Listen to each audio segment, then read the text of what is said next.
Breast feed के अंदर जो हेल्दी न्यूट्रिएंट्स और विटामिन्स और प्रोटीन्स और फैट्स होते हैं वो बच्चे की ग्रोथ के लिए और डेवलपमेंट के लिए बहुत ज़रूरी होते हैं।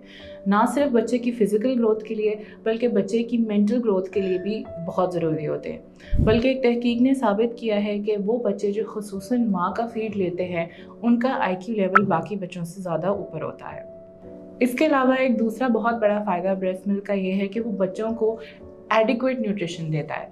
जब बच्चे मदर फीड लेते हैं तो वो अपने हिसाब से, अपनी बॉडी की ज़रूरत के हिसाब से फीड लेते हैं और इस तरह से वो चाइल्डहुड ओबेसिटी जैसी बीमारियों से भी बचते हैं और बच्चे को ओवर फीडिंग का चांस भी कम होता है। इसके अलावा एक बहुत इंपॉर्टेंट चीज़ ये कि जब मदर अपने बच्चे को फीड कराती है तो बॉडी में एक हार्मोन रिलीज़ होता है जिसका नाम है ऑक्सीटोसिन, और वो मदर और बेबी की बॉन्डिंग के लिए बहुत ज़्यादा ज़रूरी है।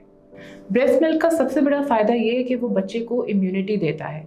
ब्रेस्ट मिल्क के अंदर ऐसे इम्यूनोग्लोबुलिन्स होते हैं जो बच्चे के डेवलपिंग इम्यून सिस्टम के लिए बहुत इंपॉर्टेंट होते हैं।